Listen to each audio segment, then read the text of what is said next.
Hello everyone and welcome back to our channel. This is the fifth lecture of AC circuits और इस lecture में हम लोग study करेंगे LC ऑसिलेशंस, उसके बाद में इलेक्ट्रिक रेजोनेंस। इसके अंदर दो टाइप के सर्किट्स होंगे, एक होगा सीरीज रेजोनेंस सर्किट और दूसरा होगा पैरेलल रेजोनेंस सर्किट। उसके बाद में नेक्स्ट पॉइंट होगा शार्पनेस ऑफ रेजोनेंस और this is also known as Q factor. Next topic जो लास्ट होगा वो होगा चोक कॉइल। ये छोटा सा टॉपिक होगा चोक कॉइल, इसको हम शॉर्टकट में देख लेंगे। तो सबसे पहले हम शुरुआत करते हैं एलसी ऑसिलेशंस से। और first topic is LC oscillations. LC oscillations मतलब इसके अंदर ऑसिलेशंस होने वाली है, एक एनर्जी का कन्वर्जन दूसरे एनर्जी में होगा। अब इसके अंदर दो कंपोनेंट्स है, देखो। सबसे पहले है an inductor of inductance L. इसके अंदर पहला कंपोनेंट होगा इंडक्टर का जिसका इंडक्टेंस एल है। उसके बाद में दूसरा कंपोनेंट है कैपेसिटर ऑफ कैपेसिटेंस सी। इस तरह से दो कंपोनेंट्स हमें यूज करना है। इसके अंदर सबसे पहले हम एक फुल्ली चार्ज कैपेसिटर लेंगे। इस तरह से एक फुल्ली चार्ज कैपेसिटर। अब चार्ज करने के लिए क्या करना होगा, बस उस कैपेसिटर के दो टर्मिनल्स को जहाँ पर से एसी सप्लाई आने वाला है उसके अक्रॉस कनेक्ट करना है। मतलब हमारे घरों के अंदर जो सॉकेट्स होते हैं उसके अक्रॉस कैपेसिटर के दो टर्मिनल्स को अटैच करना है, बस उसके अंदर डालना है और निकाल लेना है। तो इस तरह से वो चार्ज हो जाएगा। वो फुल्ली चार्ज कैपेसिटर हमें एक इंडक्टर के अक्रॉस कनेक्ट करना है। इस तरह से एक इंडक्टर होगा, उसके अक्रॉस हमें ये कनेक्ट करना है। कैपेसिटर का कैपेसिटेंस सी है और इंडक्टर का इंडक्टेंस एल है। और इसके अंदर ऑसिलेशंस होने वाले। ऑसिलेशंस कौन से, जो कैपेसिटर होगा अगर उसको हम चार्ज करेंगे तो सबसे पहले उसके अंदर एक टाइप की एनर्जी स्टोर होगी, वो एनर्जी होगी इलेक्ट्रिकल एनर्जी। उसके अंदर चार्जेस स्टोर हो चुके हैं और चार्जेस स्टोर होने की वजह से उसके अंदर इलेक्ट्रिकल एनर्जी आने वाली है, इलेक्ट्रिकल एनर्जी। अब जो कैपेसिटर के अक्रॉस इलेक्ट्रिकल एनर्जी होती है उसके लिए हम फॉर्मूलेज यूज़ कर सकते हैं। एक है उसके अंदर क्यू स्क्वायर अपॉन 2c, दूसरा है half C V square, half C V square, और तीसरा भी एक फॉर्मूला होता है, ठीक है, जो हमने एनर्जी स्टोर्ड इन कैपेसिटर के अंदर देख रखा है। उसके बाद में ये जो इंडक्टर होगा, इंडक्टर इंडक्टर के अक्रॉस मैग्नेटिक एनर्जी होगी। कौन सी एनर्जी होगी, मैग्नेटिक एनर्जी। और वो जो मैग्नेटिक एनर्जी होगी that is given by half L I square, ठीक है। इस तरह से दो एनर्जी के बीच में ऑसिलेशंस होने वाला है। कैसे होगा उसको समझने के लिए हम लोगों को ये डायग्राम कंसीडर करनी होगी। इस तरह से यहाँ पर एक डायग्राम दी हुई है। इसके अंदर देखो, सबसे पहले हम स्टार्ट करते हैं इनिशियल प्रोसेस से। इनिशियल प्रोसेस क्या है, कैपेसिटर को चार्ज करना। यहाँ पर एक फुल्ली चार्ज कैपेसिटर हमने अटैच किया हुआ है। अब जो कैपेसिटर होगा उसके अंदर दो प्लेट्स होते हैं, एक पॉजिटिव प्लेट और दूसरी नेगेटिव प्लेट। इसकी वजह से यहाँ पर इन दोनों के बीच में एक टाइप की इलेक्ट्रिक फील्ड प्रोड्यूस हो चुकी है, एक टाइप की इलेक्ट्रिक फील्ड है। यहाँ पर हम देख सकते हैं कि ये पॉजिटिव से नेगेटिव की तरफ इस तरह से इलेक्ट्रिक फील्ड इसके अंदर प्रेजेंट है। इस तरह से एक फुल्ली चार्ज कैपेसिटर हमें एक इंडक्टर के अक्रॉस कनेक्ट करना है। तो ये जो कैपेसिटर होगा इनिशियली उसकी एनर्जी मैक्सिमम है, एनर्जी यहाँ पर उसकी मैक्सिमम है। और जो मैग्नेटिक एनर्जी है वो यहाँ पर जीरो है, डायरेक्टली कितनी है, जीरो। इसके अक्रॉस मैक्सिमम मैग्नेटिक एनर्जी है, सॉरी इलेक्ट्रिकल एनर्जी है, और इसके अक्रॉस जीरो मैग्नेटिक एनर्जी है। और शुरुआत में यहाँ पर करंट भी कितना है, जीरो है, ठीक है। उसके बाद में जब हम कैपेसिटर को इंडक्टर के अक्रॉस कनेक्ट करेंगे तो ये जो कैपेसिटर है जो पहले से चार्ज है वो अब डिस्चार्ज होना शुरू हो जाएंगे। मतलब इसके अंदर अगली जो प्रोसेस होंगी वो क्या होगी, डिस्चार्जिंग ऑफ कैपेसिटर। क्या होगी, डिस्चार्जिंग ऑफ कैपेसिटर। कैपेसिटर एकदम से ऐसा डिस्चार्ज नहीं होने वाला, वो स्लोली डिस्चार्ज होगा। मतलब इसकी जो इलेक्ट्रिक फील्ड है यहाँ हम देख सकते हैं कि दिखाने के लिए, बस डायग्रामेटिक फॉर्म में दिखाने के लिए यहाँ पर 5 इलेक्ट्रिक लाइन्स ऑफ फोर्स थी, 1 2 3 4 5, बट यहाँ पर हम 3 दिखा रहे हैं बस। इसके ऊपर से हमें क्या पता चलता है कि कैपेसिटर जो है वो डिस्चार्ज हो रहा है। और उस डिस्चार्जिंग की वजह से मतलब उसके अंदर जो चार्जेस स्टोर हो चुके थे अब वो बाहर निकलना शुरू हो चुके हैं। जैसे जैसे उसके अंदर से चार्जेस बाहर निकलेंगे वैसे वैसे इसका करंट क्या होगा, इंक्रीज होगा। मतलब यहाँ पर करंट कितना था, 0, अब करंट की वैल्यू इंक्रीज होना शुरू हो चुकी है। अब वो इंक्रीजिंग करंट कहाँ से पास होने वाला है, इस तरह से एंटी क्लॉकवाइज डायरेक्शन के अंदर करंट जाने वाला है। शुरुआत में करंट 0 है, अब वो मैक्सिमम की तरफ जाने वाला है। अब ये मैक्सिमम की तरफ जाते वक्त कहाँ पर है, वो कहाँ से पास होने वाला है, इस इंडक्टर के अक्रॉस। और जो इंडक्टर होता है उसके अंदर जो करंट 0 से अगर स्टार्ट इंक्रीज होना शुरू हो चुका होगा, तो जैसे जैसे करंट इंक्रीज होगा वैसे वैसे मैग्नेटिक फ्लक्स भी क्या होगा, इंक्रीज होगा। If the magnetic flux is increasing then there will be the production of induced EMF. इसके अंदर क्या होगा, इंड्यूस्ड ईएमएफ आ जाएगा, ईएमएफ इंड्यूस्ड होगा। ईएमएफ क्या होगा, इंड्यूस होगा। Faraday's law के according the rate of change of flux is nothing but the induced EMF. ठीक है, मतलब इसके अंदर अगर फ्लक्स चेंज होगा तो इंडक्टर के अक्रॉस ईएमएफ इंड्यूस होगा। ठीक है, अब यहाँ पर जो शुरुआत में इलेक्ट्रिकल एनर्जी मैक्सिमम थी अब वो डिक्रीज होना शुरू हो जाएंगी, और जो मैग्नेटिक एनर्जी पहले 0 थी अब वो इंक्रीज होना शुरू हो जाएंगी। मतलब इलेक्ट्रिकल एनर्जी डिक्रीज होगी और मैग्नेटिक एनर्जी इंक्रीज हो जाएंगी। उसके बाद में जब तक इसके अंदर कैपेसिटर के अंदर चार्जेस है तब तक वो डिस्चार्जिंग की प्रोसेस कंटिन्यू रखेगा। मतलब अगर कोई हमारे पास टाकी होगी, पानी की टाकी है, और उसका अगर हम नल चालू कर देंगे, उसका जो कॉक होगा उसको अगर हम ऑन कर देंगे, तो जितना भी पानी है टाकी के अंदर वो सब क्या हो जाएगा, कम कम होते जाएगा। और एक पॉइंट ऐसा आएगा कि उसके अंदर का जितना भी पानी है वो सब खत्म हो चुका होगा। उसी तरह से इसके अंदर कैपेसिटर में जितने भी चार्जेस हैं वो सब निकल चुके हैं। अब उसका कन्वर्जन, जितने भी चार्जेस है वो सब निकल चुके हैं, तो यहाँ पर मैक्सिमम करंट फ्लो करेगा। मतलब अगर करंट मैक्सिमम होगा तो यहाँ पर जो मैग्नेटिक फ्लक्स है वो भी मैक्सिमम होगा, और ईएमएफ जो इंड्यूस हो चुका है वो भी क्या हो जाएगा यहाँ पर, मैक्सिमम। मतलब यहाँ पर इलेक्ट्रिकल एनर्जी डायरेक्टली कितनी हो चुकी है, 0। जो हमने फॉर्मूला देखा था ना, UE that is electrical energy is equal to Q square upon 2C। Charge की वैल्यू कितनी हो गई, 0। चार्ज 0 होगा तो इलेक्ट्रिकल एनर्जी भी कितनी, 0। और करंट मैक्सिमम हो चुका है इंडक्टर के अक्रॉस, और इंडक्टर के अक्रॉस जो मैग्नेटिक फील्ड का फॉर्मूला था मैग्नेटिक एनर्जी का वो था हाफ LI²। एल तो कांस्टेंट है, वो टोटली किसके ऊपर डिपेंड कर रहा है, करंट के ऊपर।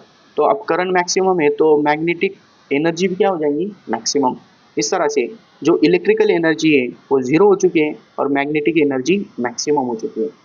तो यहाँ पर जो प्रोसेस हो गई है अब वो फिर से रिपीट होने वाली है। बट रिपीट होते वक्त क्या होगा, इसके अंदर जो लेंस लॉ है, फैराडेज लॉ होने के बाद में लेंस लॉ आता है, जो हमें सिंपल बताता है कि every effect of induction acts in opposition to the cause that produces it.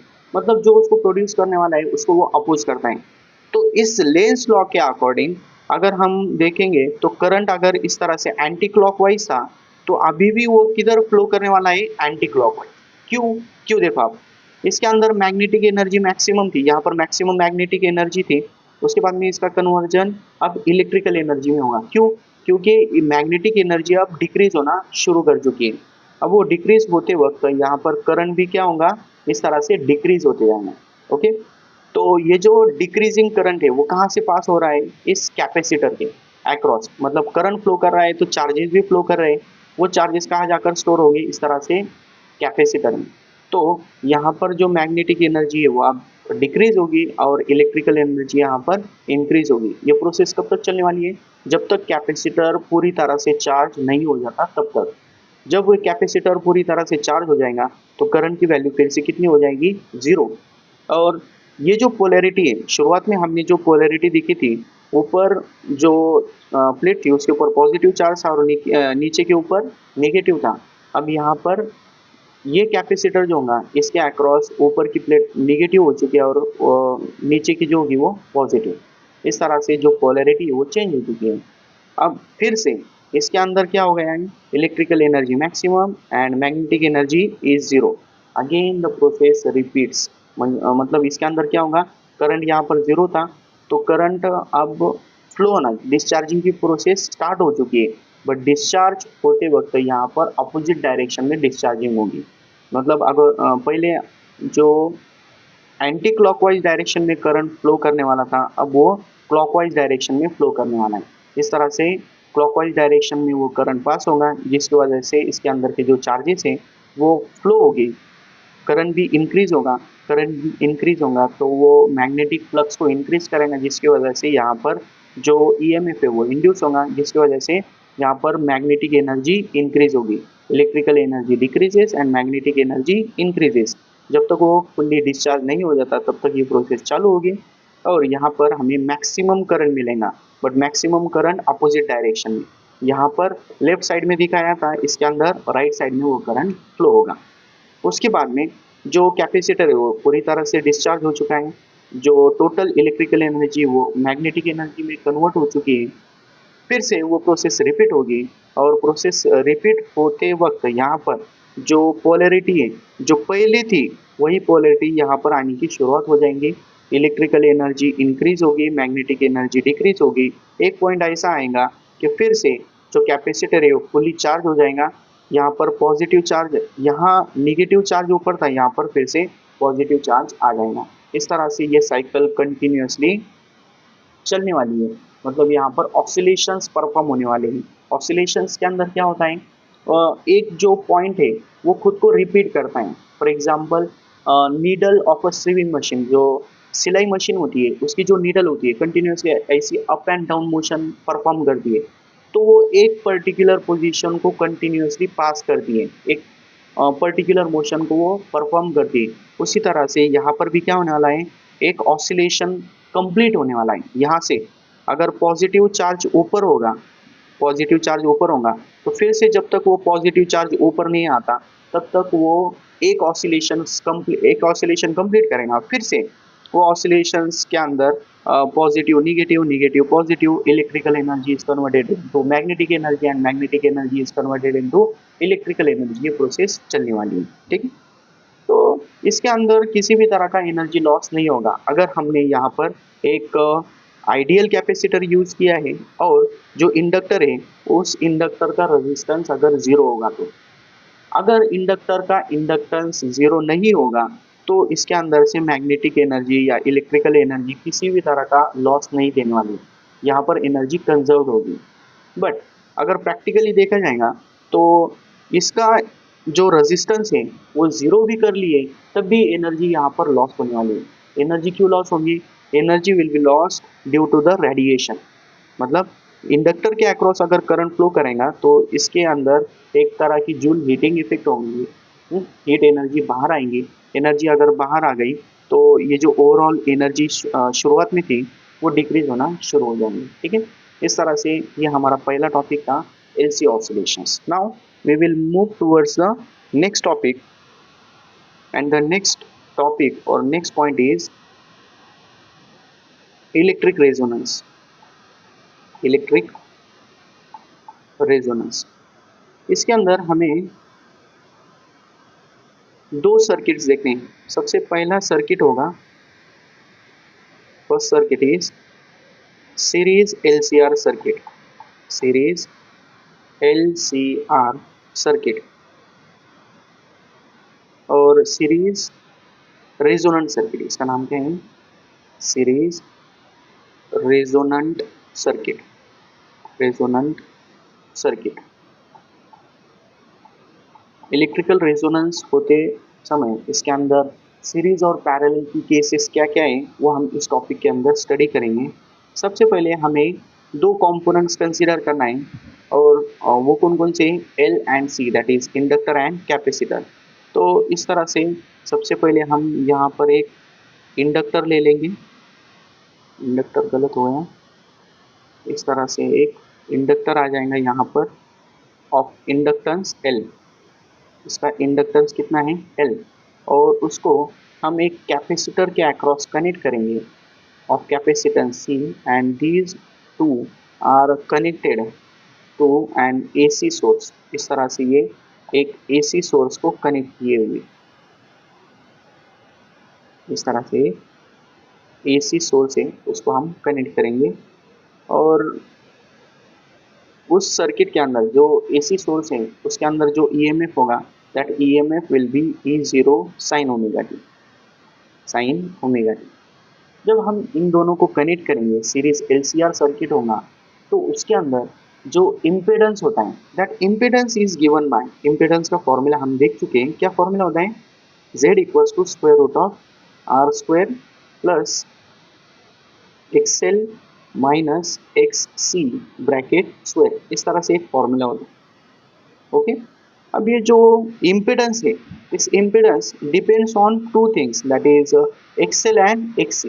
इन दोनों के फॉर्मूले के अंदर, इन दोनों के फॉर्मूले के अंदर फ्रीक्वेंसी आती है। मतलब अगर हम एक्सएल का फॉर्मूला देखेंगे तो एक्सएल का फॉर्मूला क्या होता है, ओमेगा एल, और ओमेगा की वैल्यू कितनी होती है, 2 pi f into L as it is. और जो एक्स सी होता है, एक्स सी का फॉर्मूला होता है 1/ओमेगा सी, दैट इज ओमेगा की वैल्यू पुट करेंगे तो क्या जाएगा 1/2 पाई एफ इंटू सी, इस तरह से फॉर्मूला आ जाएगा। अब इन दोनों फॉर्मूला को अगर हम ऑब्जर्व करेंगे तो एक्सेल जो होगा, एक्सेल वो डायरेक्टली प्रोपोर्शनल टू फ्रीक्वेंसी है और XC inversely proportional to frequency है। मतलब अगर फ्रीक्वेंसी जीरो होगी, फ्रीक्वेंसी जीरो होगी तो एक्सेल की वैल्यू भी कितनी होगी, जीरो होगी, और एक्सी की वैल्यू कैसी होगी, मैक्सिमम होगी। जीरो आ गया, अगर हम जीरो पुट करेंगे तो एक्सी डायरेक्टली इनफाइनाइट हो जाएंगे। ठीक है, दोनों पॉइंट समझ में आए। अगर फ्रीक्वेंसी जीरो होगी तो एक्सएल की वैल्यू जीरो होगी, बट जो एक्सी होगा वो इनफाइनाइट होगा, शुरुआत में मैक्सिमम होगा। अब अगर फ्रीक्वेंसी हम इंक्रीज करना शुरू करेंगे, अगर फ्रीक्वेंसी इंक्रीज करना शुरू करेंगे, मतलब एक पॉइंट यहाँ पर ऐड कर लेता हूं मैं, A F increases, frequency increases, frequency अगर इंक्रीज हो गई तो पहला इसके अंदर एक्सएल क्या हो जाएगा, इंक्रीज हो जाएगा, और एक्सी क्या होगा, डिक्रीज होगा। क्यों डिक्रीज होगा, क्योंकि ये फ्रीक्वेंसी डिनोमिनेटर की टर्म अगर इंक्रीज होगी तो ऑब्वियसली ये जो ओवरऑल रेशो है वो डिक्रीज होना शुरू हो जाएगा। इस तरह से एक्सएल इंक्रीज होगा और एक्सी डिक्रीज होगा। अब शुरुआत में एक्स जो एक्सी था, एक्सी इनफाइनाइट था, एक्सएल जीरो था। अब फ्रीक्वेंसी इंक्रीज करने के बाद एक डिक्रीज होगा और दूसरा इंक्रीज होगा। एक पॉइंट ऐसा आ जाएगा कि जिस पॉइंट के ऊपर ये जो दोनों भी क्वांटिटीज हैं वो सेम आ जाएंगी, इक्वल आ जाएंगी, XL will be equal to XC. वो जो फ्रीक्वेंसी होगी, that frequency is known as resonant frequency. At at resonant frequency, resonant frequency, and that resonant frequency is denoted by omega r और fr ले लेंगे हम यहाँ पर, रेजोनेंट फ्रीक्वेंसी fr।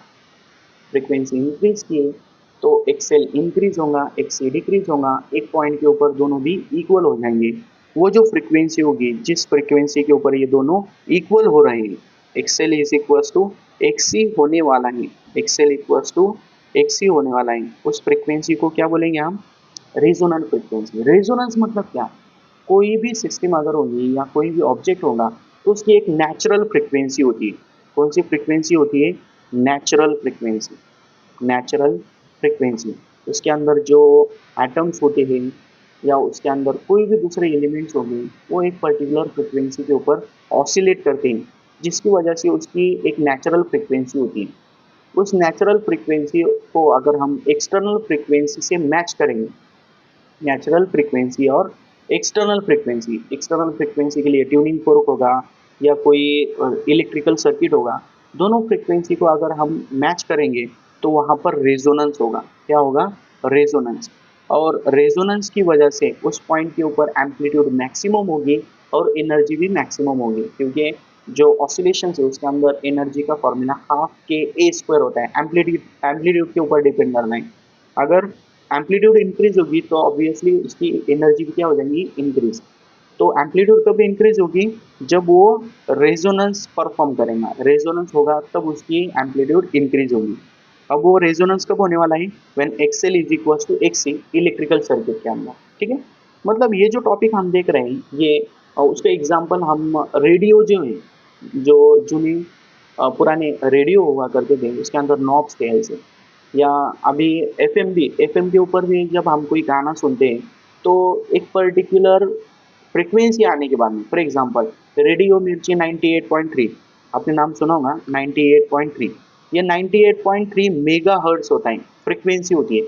जब ये फ्रीक्वेंसी हम उस सर्किट के ऊपर ऑपरेट करते हैं, मतलब सर्किट की फ्रीक्वेंसी 98.3 मेगा हर्ट्स करेंगे, तो जो स्टेशन है, जो रेडियो मिर्ची होगा, उसकी भी फ्रीक्वेंसी इतनी है, ये दोनों फ्रीक्वेंसी, सर्किट की फ्रीक्वेंसी और जो रेडियो स्टेशन है उसकी फ्रीक्वेंसी मैच अगर हो जाएंगी तो हमें गाना सुनाई देगा। तो वो कब होने वाला है? जब वहाँ पर रेजोनेंस होगा, दो फ्रीक्वेंसीज मैच होनी चाहिए। उसके लिए यहाँ पर इलेक्ट्रिकल सर्किट के अंदर कंडीशन क्या है? XL is equal to एक्ससी।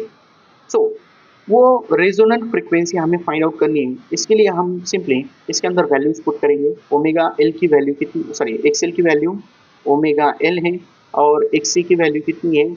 1/ओमेगा सी। ठीक, इस पे रेजोनेंस होने वाला है तो यहाँ पर ओमेगा आर आ जाएगा, यहाँ पर भी ओमेगा आर, थोड़ा सा डिफ्रेंशिएट करने के लिए। उसके बाद में हमें ओमेगा आर, यहाँ पर जो ओमेगा आर डिवाइड को है उसको हम यहाँ पर मल्टीप्लाई में लेकर आ जाएंगे, तो ये हो जाएगा omega R square equals to, यहाँ पर 1/c था और इधर से एल आ जाएगा, सो दिस विल बी 1/LC। दोनों साइड में स्क्वायर रूट ले लेंगे तो ओमेगा आर की वैल्यू कितनी आ जाएंगी? 1/√LC। ओमेगा आर, ओमेगा की वैल्यू कितनी होती है? 2πf, so this will be 2πf R resonant frequency equals to 1/√LC as it is. और लास्ट में जो रेजोनेंट फ्रीक्वेंसी होगी, resonant frequency F R is equals to क्या हो जाएंगी? 1/2π√LC। This is known as resonant frequency. इसको एक special नाम दिया गया है, रेजोनेंट फ्रीक्वेंसी। ठीक है, this depends on two terms, that is L and C. Okay, तो ये जो रेजोनेंट फ्रीक्वेंसी है, इस रेजोनेंट फ्रीक्वेंसी के ऊपर क्या क्या होने वाला है? ठीक है, इस रेजोनेंट फ्रीक्वेंसी मतलब यहाँ पर जो हमने ये पार्ट देखा था, XL is equals to XC अगर होगा तब क्या होने वाला है? इसको मैं साइड में कर लेता हूँ।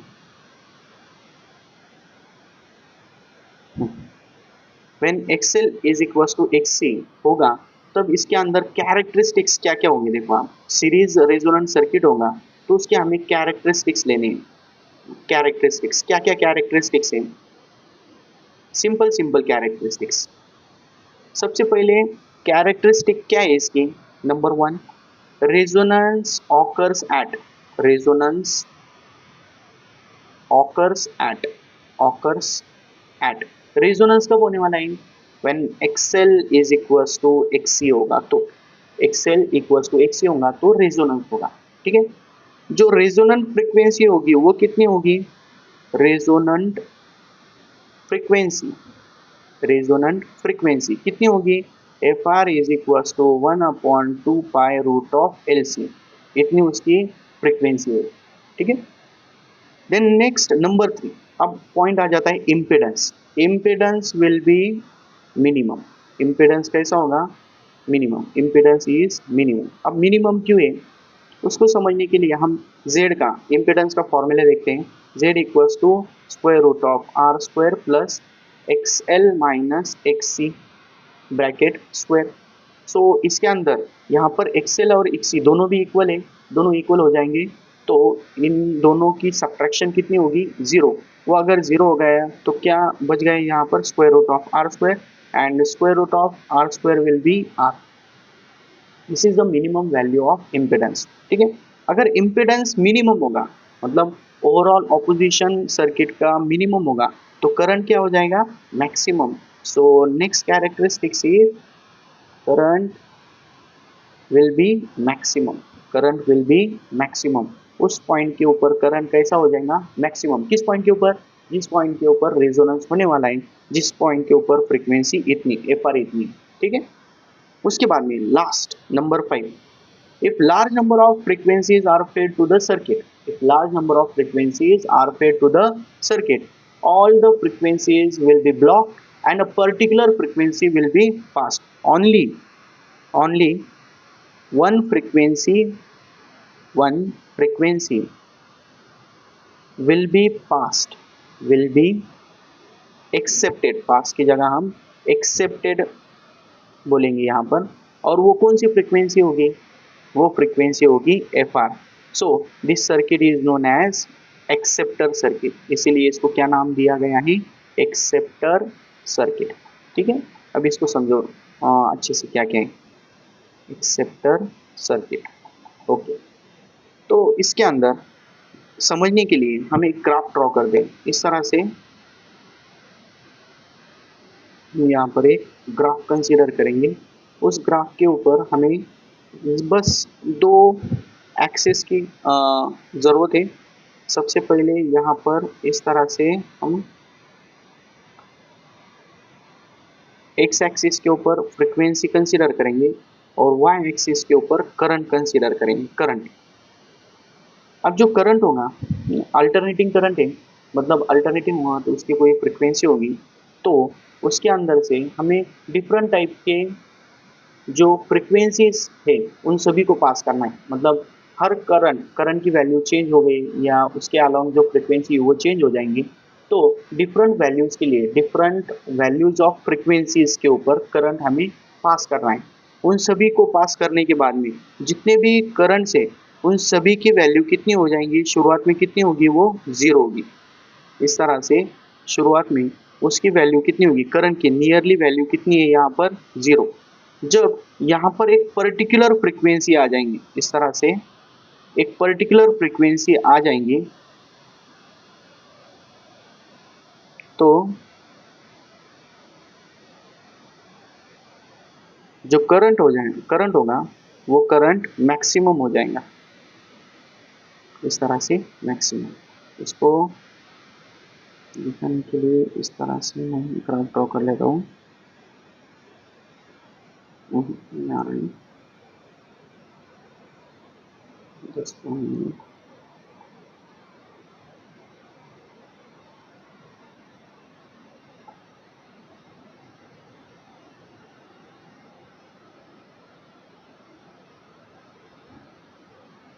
सिंपल इसके अंदर निकाल लेते हैं, बस एग्जैक्टली नहीं जमना है इसके अंदर।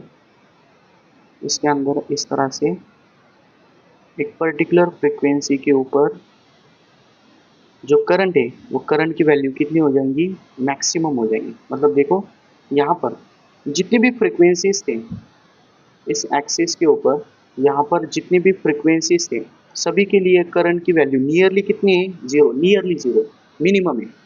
और एक पर्टिकुलर फ्रीक्वेंसी के ऊपर, एक पर्टिकुलर फ्रीक्वेंसी के ऊपर, अब वो फ्रीक्वेंसी कौन सी है, यहाँ पर एक पर्टिकुलर फ्रीक्वेंसी आ गई थी जिस फ्रीक्वेंसी के ऊपर करंट की वैल्यू कैसी हो गई, मैक्सिमम हो गई। ओके, तो ये जो फ्रीक्वेंसी है जिसके ऊपर हमें करंट की वैल्यू मैक्सिमम मिलने वाली है वो होगी एफ आर। जितने भी करंट की वैल्यूज थे, सॉरी जितने भी फ्रीक्वेंसीज थे वो सभी ब्लॉक हो चुकी है।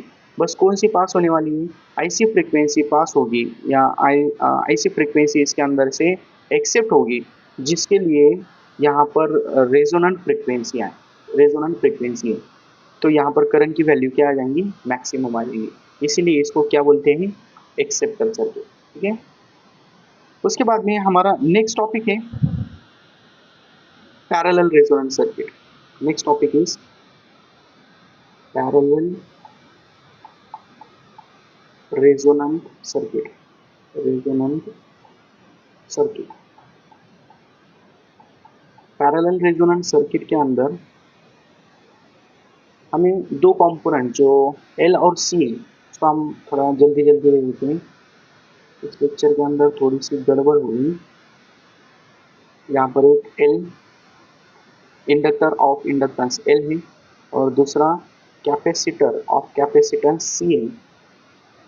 इन दोनों को पैरेलल के अंदर इस तरह से अल्टरनेटिंग सोर्स ऑफ ईएमएफ को कनेक्ट करना है। इसको कनेक्ट करने के बाद में यहाँ पर जो सोर्स से जो टोटल करंट मिल रहा है वो दो पार्ट में डिवाइड हो जाएंगे। इस तरह से अगर करंट यहाँ से निकल गया सोर्स से, तो यहाँ पर आने के बाद में वो दो पार्ट के अंदर डिवाइड हो जाएगा। इसके अक्रॉस जो इंडक्टर है उसके अक्रॉस करंट जाएगा आई एल, जो कैपेसिटर होगा उसके अक्रॉस करंट जाएगा आई सी, क्योंकि जो पैरेलल सर्किट होता है उसके अंदर ईएमएफ सेम होता है, पोटेंशियल सेम होता है, बट जो करंट होता है वो डिवाइड हो जाता है, ठीक है। सो आई एल और आई सी ऐसे दो पार्ट के अंदर वो डिवाइड हो जाएगा। अब इन दोनों की वैल्यू हमें पता होती है। जो करंट करंट थ्रू इंडक्टर होता है I L, that I L is equals to, क्या फॉर्मूला होता है उसका, I zero sine omega t minus pi by two, इसका डेरिवेशन हम देख चुके हैं। तो यहाँ पर जो आई जीरो है, यहाँ हमें सिंपल ओम्स लॉ यूज करना है। ओम्स लॉ का फॉर्मूला क्या होता है, V is equals to I R. तो यहाँ पर I इज इक्वल्स टू क्या हो जाएगा, V अपॉन आर। मैक्सिमम है तो पोटेंशियल भी मैक्सिमम चाहिए, दैट इज ई जीरो। और इंडक्टर के अक्रॉस जो रेजिस्टेंस अपोजिशन होता है वो यहाँ पर आ जाएगा V अपॉन आर। तो सेम फॉर्मूला यहाँ पर हम यूज करेंगे। So I L is equals to क्या आ जाएगा, आई जीरो की जगह E zero, that is V upon R, इसका अपोजिशन होता है एक्सेल। कितना होता है, एक्सेल। ओके। उसके बाद में sign omega t minus pi by to है, उसको हम कैसे लिखते हैं, माइनस कॉस ओमेगा टी। कैसे आता है ये हम प्रीवियस लेक्चर्स के अंदर देख चुके हैं। उसके बाद में माइनस साइन बाहर ले लेंगे, वो हम आगे देखेंगे। नेक्स्ट जो कैपेसिटर होगा, कैपेसिटर के अक्रॉस जो करंट होगा I C, that I C will be equals to I zero sine omega t plus pi by two. यहाँ पर क्या होता है, प्लस पाई बाय टू, इसके अंदर करंट लीड करता है, इंडक्टर के अंदर वो लैग करना है। तो इसको हम सेम उसी तरह से लिख लेंगे, I is equals to V upon R. तो वी की जगह ई जीरो आ जाएगा, maximum E M F, and divided by यहाँ पर होगा एक्स सी। और sine pi by two plus theta की वैल्यू क्या होती है, cos theta, that is cos omega t. ये आ गया। This is our first equation, this is our second equation. Okay. So जो टोटल करंट था, तो वो टोटल करंट दो पार्ट के अंदर डिवाइड हो चुका है, टोटल करंट। तो उसको हम सेपरेटली यहाँ ऐसे दिखा लेते हैं, आई इज इक्वल्स टू, एक है आई सी और दूसरा है आई एल। इन दोनों की वैल्यूज हम पुट करेंगे तो आई इज इक्वल्स टू कितना हो जाएगा, आई सी की वैल्यू है, आई सी की वैल्यू कितनी है, A zero upon X C into cos omega t. और दूसरी वैल्यू आई एल की वैल्यू कितनी है, minus A zero upon X L into cos omega t. तो इन दोनों के अंदर जो जो कॉमन है उनको साइड में ले लेंगे। तो कॉमन क्या है, सबसे पहले E zero into cos omega t, दोनों में कॉमन है, उन दोनों को कॉमन ले लेंगे। तो इसके अंदर क्या रह जाएगा, यहाँ पर रह जाएगा एक्स सी वन अपॉन एक्स सी, और यहाँ रह जाएगा minus one upon X L. Okay, इस तरह से आ गया। अब यहाँ पर हमें करंट की वैल्यू मिनिमम करनी है। करंट कैसा चाहिए हमें, minimum, for minimum current. Current minimum करने के लिए यहाँ पर अगर हम फॉर्मूले को देखेंगे तो उसके अंदर सबसे पहले ई जीरो है, इसको हम मिनिमम नहीं कर सकते, कांस्टेंट है। उसके बाद में कॉस ओमेगा टी, ये टाइम के ऊपर डिपेंड करता है, मतलब कंटिन्यूसली चेंज होगा। तो यहाँ पर मिनिमम करने का ऑप्शन बस यहाँ रह गए, ये जो one upon XL minus one upon XC है वो मिनिमम चाहिए। ये अगर जीरो होगा तो करंट कितना हो जाएगा, जीरो। सो उसको जीरो करने के लिए क्या करना होगा, one upon X C minus one upon XL equals to कितना दिखाना है हमें, zero. Minimum value of current is zero. उसको जीरो करने के लिए यहाँ पर बस एक ही ऑप्शन है, और वो ऑप्शन है XL is equals to XC.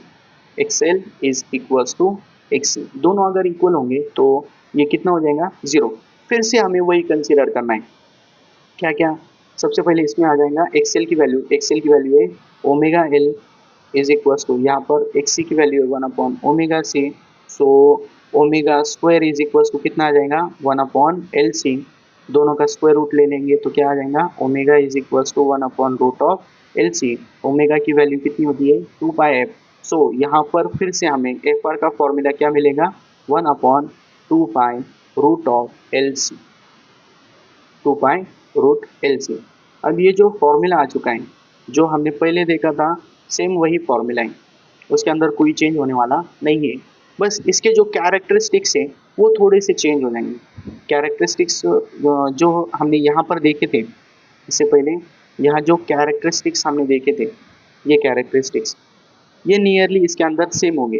पहले जो कैरेक्टरिस्टिक्स है उसको मैं साइड में कर लेता हूँ इस तरह से। चलो, इस तरह से कैरेक्टरिस्टिक्स हमें फिर से लिखना नहीं पड़ेगा, बस थोड़ा सा चेंज करना होगा। Just 1 minute.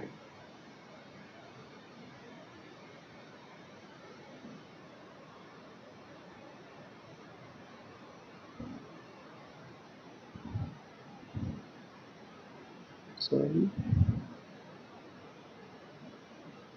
इस तरह से फिर से हम यहाँ पर आ जाते हैं। कैरेक्टरिस्टिक्स, ये कैरेक्टरिस्टिक्स यहाँ पर बस उसके अंदर थोड़ा सा चेंज होगा। क्या क्या चेंज होगा वो देखो। सबसे पहला जो यहाँ पर दिया हुआ था characteristics, resonance occurs at XL equals to XC, ये बराबर है। इसके अंदर जो रेजोनेंस है वो कब होने वाला है, एक्सएल इक्वल्स टू एक्सी होगा तब। उसके बाद में रेजोनेंट फ्रिक्वेंसी, रेजोनेंट फ्रिक्वेंसी का फिर से वही formula 1/2 pi root of L C. बस चेंज कहाँ होगा, इम्पिडेंस इज मिनिमम, बट यहाँ पर इम्पिडेंस मिनिमम है क्या, नहीं, क्योंकि इसके अंदर जो करंट है वो मैक्सिमम नहीं, करंट यहाँ पर कितना है, मिनिमम है। इसको हम पहले करेक्ट कर लेते हैं यहाँ पर। क्या इसके अंदर इम्पिडेंस कैसा है, impedance is minimum, minimum. Impedance क्यों मिनिमम है, क्योंकि यहाँ पर करंट कैसा है, मैक्सिमम है, current will be maximum, maximum current है।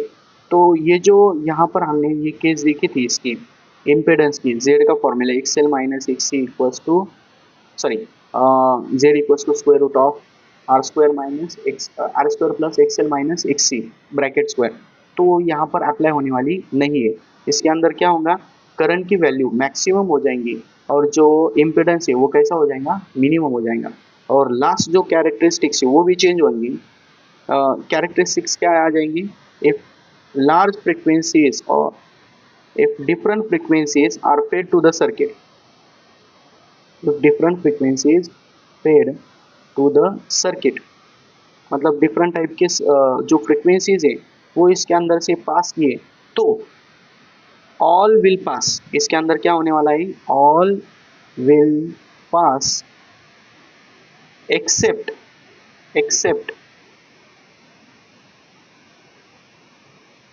Sorry, all will pass except एक फ्रीक्वेंसी उसके अंदर पास होने वाली नहीं, वो कौन सी फ्रीक्वेंसी है, एफ आर। मतलब ये जो सर्किट है इसके अंदर डिफरेंट फ्रीक्वेंसीज को अगर पास करेंगे तो सभी उसके अंदर से पास होंगे, बस एक को वो छोड़ देना, वो होगी एफ आर। तो इसीलिए इस सर्किट को बोलते हैं हम रिजेक्टर सर्किट। क्या बोलेंगे इसको, रिजेक्टर सर्किट। ठीक है, सभी पास हो गए, बस जो रेजोनेंट फ्रीक्वेंसी है एफ आर वो ब्लॉक हो जाएंगी।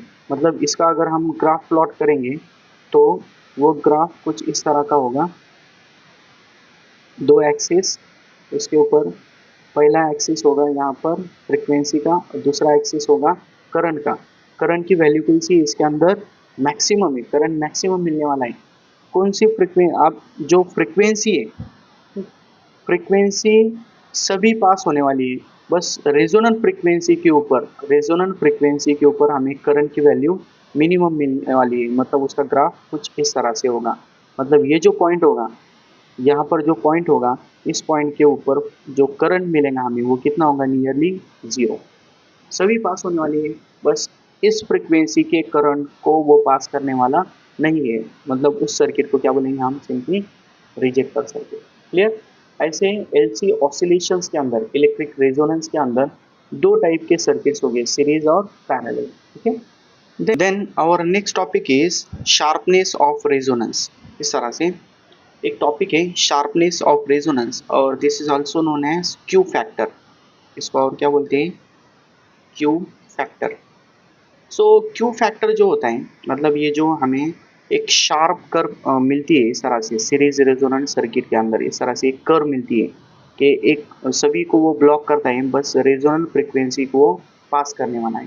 ठीक है, मतलब यहाँ पर अगर ओमेगा आर इतनी वैल्यू होगी तो उसको वो पास करेगा, उसके लिए करंट की वैल्यू मैक्सिमम होगी। यहाँ पर देखो इस तरह से मैक्सिमम करंट दिया हुआ है, और E is equals to, sorry, I equals to V upon R, same formula use किया है। इसके अंदर मैक्सिमम ईएमएफ E0 है और इसके अंदर इम्पीडेंस की वैल्यू मिनिमम होती है और वो मिनिमम वैल्यू R है वो यहाँ पर कंसीडर की हुई है। इसके अंदर हमें फिर से ऐसी एक फ्रीक्वेंसी को कंसीडर करना है, ऐसी यहाँ पर फ्रीक्वेंसी का बैंड लेना है। मतलब दोनों भी कर्व के ऊपर अगर देखेंगे तो एक पर्टिकुलर पॉइंट के ऊपर करंट की दो वैल्यूज आती है। यहाँ पर करंट की वैल्यू दो आने वाली है, सॉरी एक करंट की वैल्यू के लिए दो फ्रीक्वेंसीज होगी, करंट की वैल्यू के लिए दो फ्रीक्वेंसीज है और वो करंट कौन सा लेना है, the current is equals to the amplitude of current is equals to the 1 by root 2 times its maximum value। ये जो मैक्सिमम वैल्यू है उस मैक्सिमम वैल्यू को 1 बाय रूट 2 से अगर हम मल्टीप्लाई करेंगे तो वो करंट ये हो जाएगा, that is E0 by root 2 into R. मतलब कौन सा करंट कंसीडर किया है, the current for which the amplitude of current is 1 by root 2 times its maximum value. Maximum value को 1 बाय रूट 2 टाइम से मल्टीप्लाई करना है। इस पॉइंट के ऊपर जो पावर होगी, पावर कितनी हो जाएंगी, हाफ हो जाएंगी। मतलब ये जो पॉइंट है इसको हाफ पावर, एक मिनट, इस पॉइंट को क्या बोलते हैं, और half power frequency, half power frequency. मतलब इस पॉइंट के ऊपर अगर current 1 by root 2 times its maximum value होगा तो उसके ऊपर जो पावर हो जाएगी, पावर का जो फॉर्मूला हमने देखा है LCR सर्किट के अंदर, वो कितनी हो जाएंगी, हाफ हो जाएगी। सो उस पर्टिकुलर फ्रीक्वेंसी, उस पर्टिकुलर करंट के ऊपर दो फ्रीक्वेंसीज मिलेंगी, एक हो जाएंगे यहाँ पर ओमेगा 1 और दूसरा कौन सा है यहाँ पर ओमेगा 2। अब ये जो ओमेगा 1 और ओमेगा 2 है और दोनों के बीच में क्या है, ओमेगा आर है। तो सबसे पहले यहाँ पर इस तरह से इसको मैं साइड में कर लेता हूँ, ओके। सो फर्स्ट इन दोनों के बीच में जो फ्रीक्वेंसी डिफरेंस है दैट इज डेल्टा ओमेगा है, वो डेल्टा ओमेगा कितना होगा, एंगुलर फ्रीक्वेंसी का डिफरेंस लेना है। तो सबसे पहले एंगुलर फ्रीक्वेंसी के लिए इसको अगर हम अच्छे से ऑब्जर्व करेंगे तो यहाँ पर देखो इस तरह से ये पॉइंट के ऊपर ओमेगा आर माइनस ओमेगा 1, आगे क्या है ओमेगा आर, पीछे क्या है ओमेगा 1। सो डेल्टा ओमेगा का पहला फॉर्मूला क्या आ जाएगा, ओमेगा आर माइनस ओमेगा 1 आएगा, ओके। सो इसके ऊपर से ओमेगा 1 की वैल्यू कितनी हो जाएगी, omega 1 will be equals to omega R minus delta omega, minus delta omega. और उसी तरह से दूसरा पॉइंट यहाँ पर अगर हम आगे वाले दो फ्रीक्वेंसी देखेंगे, यहाँ पर ओमेगा 2 है और यहाँ पर ओमेगा आर है, दोनों में ग्रेटर कौन है, ओमेगा 2। सो सेकंड के लिए हम डेल्टा ओमेगा की value change in frequency is equals to क्या लेंगे, ओमेगा 2 ग्रेटर है माइनस ओमेगा आर उससे लेस है, ओके। सो इसके ऊपर से ओमेगा 2 की वैल्यू कितनी आ जाएगी, omega 2 will be equals to omega R plus delta omega, okay. So इसके अंदर जो दोनों का डिफरेंस होगा, जो दोनों का डिफरेंस होगा that is omega 1, now omega 1 minus omega 2 is equals to कितना आ जाएगा, ओमेगा 1 की वैल्यू है ओमेगा आर माइनस, सॉरी यहाँ पर उल्टा हुआ है, इसके अंदर ग्रेटर में से हमें लोअर सब्ट्रैक्ट करना है। ग्रेटर कौन है दोनों के अंदर, ओमेगा 2। सो यहाँ पर आ जाएगा omega 2 minus omega 1 is equals to omega 2 की value omega R plus delta omega minus omega 1 की वैल्यू कितनी है, omega 1 is omega R minus delta omega. So यहाँ क्या आ जाएगा, omega 2 minus omega 1 is equals to ये omega R minus omega R, यहाँ पर omega R minus omega R ये दोनों भी जीरो हो जाएंगे और यहाँ पर डेल्टा ओमेगा और ये माइनस माइनस प्लस हो जाएगा, delta omega plus delta omega will be equals to 2 times delta omega. तो यहाँ पर ये जो हमें मिला है 2 times delta omega, this is known as bandwidth. इसको क्या बोलते हैं, बैंडविड्थ, बैंडविड्थ आ गया। सो ये जो बैंडविड्थ आ गया है, इसके ऊपर से अगर हम रेशो लेंगे, हमें एक रेशो लेना है। रेशो किसका? एक रेशो है इसके अंदर, रेशो के अंदर पहली टर्म है ओमेगा आर और दूसरी टर्म है यहाँ पर 2 टाइम्स डेल्टा ओमेगा। एक नई टर्म आ चुकी है। मतलब ये जो टर्म है इसको हम क्यू बोलते हैं। और क्वालिटी फैक्टर, इसको क्या बोलते हैं? Quality factor. क्या होता है हम आगे देखेंगे। क्वालिटी फैक्टर, हमने यहाँ पर दो टर्म्स कंसीडर की। फर्स्ट है ओमेगा आर, यहाँ पर फर्स्ट टर्म कौन सी है इसके अंदर? Omega R. और दूसरी टर्म कौन सी है? 2 times delta omega. Omega R मतलब क्या है? Resonant frequency. और 2 डेल्टा ओमेगा क्या है? बैंडविड्थ।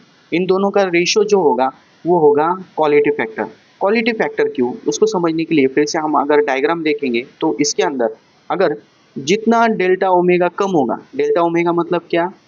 ये दोनों के बीच में, यहाँ पर दोनों के बीच में इस तरह से ये जो डिफरेंस है ये अगर कम होगा, ये डिफरेंस अगर कम होगा, ये डिफरेंस कम होगा तो ये जो कर्व है वो शार्प होने वाली है। इस तरह से ये दोनों के बीच में जो गैप है वो गैप कम कम होने वाला है। इस तरह से जो कर्व होगी वो शार्प होने वाली है। So this sharpness depends on this bandwidth. मतलब दो फ्रीक्वेंसी का जो डिफरेंस है दैट इज ओमेगा, यहाँ पर दिया हुआ है ना 2 टाइम डेल्टा ओमेगा, वो एग्जैक्टली क्या है? ओमेगा 1 माइनस ओमेगा 2 है। Sorry omega 2 minus omega 1। ये जो बैंडविड्थ है, इस बैंडविड्थ के ऊपर से शार्पनेस मिलने वाली है। सो उसको कहाँ पर लेना है? हमें डिवाइड में लेना है। ठीक है। सो ये जो फॉर्मूला है, ये फॉर्मूला एग्जैक्टली कैसे आया है? दो टर्म से बना है। इसके ऊपर से इसकी डेफिनेशन आ जाएगी। डेफिनेशन क्या होगी? The ratio of the, ratio किसका? ये फर्स्ट है omega, omega R is nothing but the resonant frequency. The ratio of the resonant frequency to the difference in the two frequencies. 2 times delta omega क्या है? Difference in the two frequencies taken on both the sides of resonant frequency. ये जो resonant frequency है दोनों के बीच में, resonant frequency दोनों के बीच में, और ये दोनों फ्रीक्वेंसी का यहाँ पर डिफरेंस लिया हुआ है। ठीक है। Resonant frequency such that at each frequency the current will be, the amplitude of current will be the 1 by root 2 times its maximum value। जो मैक्सिमम करंट होगा उसको 1 by root 2 टाइम से मल्टीप्लाई करने के बाद में वो करंट मिलेगा। और उस करंट के ऊपर यहाँ पर उस करंट के अक्रॉस जो दो फ्रीक्वेंसीज मिलने वाली है उन दोनों के बीच में यहाँ पर हमें डिफरेंस लेना है, जो यहाँ डिवाइड में आ चुका है। सो ये जो क्वालिटी फैक्टर होता है वो सिंपल इस बैंडविड्थ के ऊपर डिपेंड करता है। Okay, clear? Then last topic रह गया है इसके अंदर। Last topic is choke coil. Choke coil, इसको मैं शॉर्टकट में एक्सप्लेन कर देता हूँ। चोक कॉइल ऐसी कॉइल होती है जो पुरानी ट्यूबलाइट्स थे। पुरानी ट्यूबलाइट्स में क्या होता था, इस तरह से देखो, मैं एक शॉर्टकट के अंदर एक डायग्राम ड्रॉ कर लेता हूँ इस तरह से। Just 1 minute. इस तरह से जो ट्यूबलाइट्स थी उसके जो 2 पॉइंट्स हो गए, ऐसी एक रेक्टेंगुलर शेप के अंदर फ्रेम होती थी और उसके अक्रॉस इस तरह से एक ट्यूबलाइट सिलेंड्रिकल शेप के अंदर इस तरह से एक ट्यूबलाइट अटैच की होती थी। ठीक है, इस तरह से। और इसके बीच में यहाँ पर इस तरह से एक रेक्टेंगुलर शेप के अंदर एक गट्टू दिया हुआ था। ठीक है, और यहाँ पर एक छोटा सा बल्ब होता था, बल्ब की तरह एक छोटा सा एलईडी की तरह यहाँ एक कनेक्शन होता था। ठीक है, तो ये जो सिस्टम है, ये जो यहाँ पर एक सिस्टम है, इसको बोलते हैं choke coil. Choke coil exactly क्या होता है? ऐसी कॉइल के जिसका एल मैक्सिमम होता है, L is large, that is inductance is large, and R is minimum, that is resistance is minimum. अब ऐसा करने से क्या होगा? मतलब देखो, ये जो ट्यूबलाइट होती है, यहाँ पर हमने जो ट्यूबलाइट कंसीडर की है, ये ट्यूबलाइट एसी सर्किट के ऊपर चलती है। अगर एसी सर्किट का हमें करंट, एसी सोर्स जो होगा उसका करंट रिड्यूस करना होगा, रिड्यूस करने के लिए हमें उसका रेजिस्टेंस करंट रिड्यूस करना होगा तो रेजिस्टेंस उसका इंक्रीज करना होगा। एसी सर्किट का अगर करंट रिड्यूस करना है तो उसके लिए हमें रेजिस्टेंस इंक्रीज करना होगा। और रेजिस्टेंस अगर इंक्रीज करेंगे तो हीट एनर्जी इंक्रीज होगी, क्योंकि हीट का फॉर्मूला क्या होता है, आई स्क्वायर आर टी। अगर आर इंक्रीज होगा तो हीट भी क्या हो जाएगी, इंक्रीज हो जाएगी, मतलब उसके अंदर से हीट एनर्जी लॉस होगी। एनर्जी लॉस को बचाने के लिए यहाँ पर रेजिस्टेंस की जगह एक इंडक्टर यूज किया जाता है। जो इंडक्टर कॉइल होगी वो थोड़ी सी थिक होती है, थिक कॉइल होती है, कि जिसका रेजिस्टेंस कम होगा और इंडक्टेंस उसका ज़्यादा होगा। उस ज़्यादा इंडक्टर को अगर हम कनेक्ट करेंगे तो एक्सेल हमें पता होता है, ओमेगा एल इतना होता है, एल इंक्रीज होगा तो X L that is opposition offered by the inductor भी क्या हो जाएगा, इंक्रीज हो जाएगा। और वो अपोजिशन इंक्रीज हो गया तो ऑटोमेटिकली इस सर्किट के अंदर का जो करंट होगा वो करंट भी क्या हो जाएगा, डिक्रीज हो जाएगा। अपोजिशन इंक्रीज तो करंट क्या हो जाएगा, डिक्रीज हो जाएगा। मतलब करंट को रिड्यूस करने के लिए हम ये जो मेथड है उसको यूज कर सकते हैं। ठीक है, तो ये था हमारा आज का टॉपिक। थोड़ा सा बीच में गड़बड़ हो गई थी, ठीक है, तो नए नए लेक्चर्स मैं बना रहा हूँ तो उसकी वजह से उसके अंदर थोड़ी सी ऐसी गड़बड़ हो जाती है, क्योंकि अभी तक मैंने मराठी के अंदर लेक्चर्स लिए थे, अब हिंदी के अंदर कन्वर्ट करने के लिए थोड़ा सा मुझे टाइम लगेगा, तो तब तक के लिए आप एडजस्ट करना। तो एसी सर्किट्स का जो पार्ट था वो हमने कंप्लीट कर लिया है। जो नेक्स्ट इसके अंदर न्यूमेरिकल्स लेने हैं या नहीं वो आप मुझे कमेंट्स के अंदर बताओ इस चैप्टर के। और अगर नहीं लेने होंगे तो हम नेक्स्ट लेक्चर में नया चैप्टर शुरू कर देंगे। ठीक है, तो मिलते हैं नेक्स्ट वीडियो में। Thank you so much.